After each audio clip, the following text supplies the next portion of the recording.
Bienvenue dans cette formation sur le RGPD pour les webmasters. Nous allons vite comprendre en quoi le RGPD concerne tous les sites web, que ce soit des sites commerciaux ou des sites d'information. Le RGPD concerne les sites de tout ordre puisqu'il y a toujours, dans la vie d'un site, une action de collecte ou d'utilisation de données personnelles. Maintenant, voyons un peu au niveau des appellations. RGPD est l'appellation francophone, qui veut dire Règlement général sur la protection des données. Vous trouverez aussi l'équivalent en anglais GDPR, qui veut dire General Data Protection Regulation. Excusez mon accent. Il existe une date butoir qui est assez proche, qui a été déterminée déjà depuis un petit bout de temps par l'Europe et qui est le 25 mai 2018. Il est donc grand temps pour toutes les entreprises et tous les webmasters de se mettre en conformité avec cette nouvelle législation puisqu'elle est astreignante.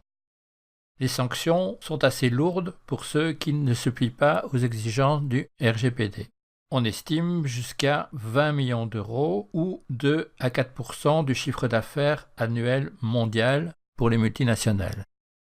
Alors, quels sont les buts de ce règlement européen ? Il est intéressant de comprendre pourquoi l'Europe s'est fendue de ce style de règlement, parce que si on ne comprend pas pourquoi et dans quel esprit cela a été fait, on ne peut pas comprendre la mécanique qu'il va falloir mettre en place. Le but déclaré de la Commission européenne est de redonner aux citoyens le contrôle de leurs données personnelles.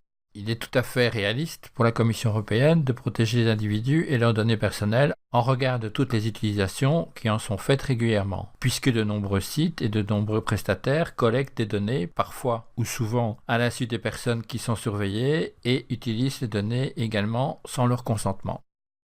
Il faut aussi préciser pourquoi l'Europe a voulu faire un règlement, car le RGPD aurait pu être une directive, plus facile à faire voter et qui aurait été sujette à une transposition dans la loi de chaque État membre. Mais ce n'aurait pas été nécessairement la meilleure des solutions puisque ça aurait créé des disparités entre les États membres et un délai très long de mise en application.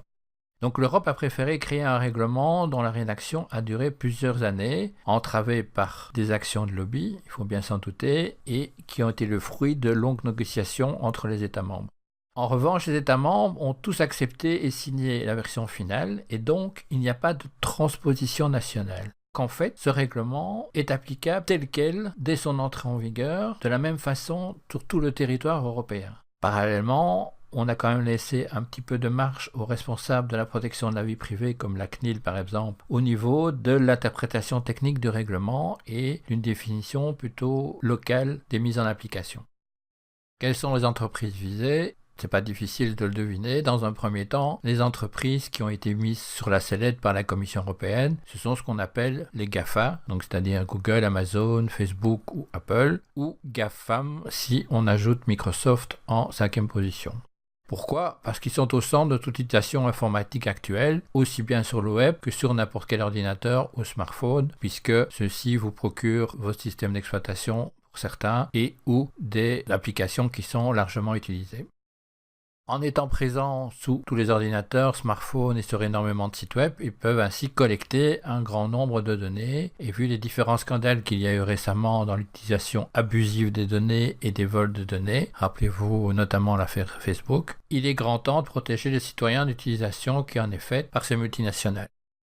Mais cela ne vise pas que les GAFAM, ça vise aussi toutes les entreprises en règle générale, c'est-à-dire les sociétés, les associations, les groupements, les freelances, etc., qui résident en Europe, mais également toutes les entreprises qui vendent ou traitent avec les Européens, avec des services payants ou gratuits, même s'ils sont en dehors de l'Europe. Ce qui élargit considérablement le spectre des organismes concernés et toutes les entreprises américaines, asiatiques, russes ou autres qui traitent avec les Européens.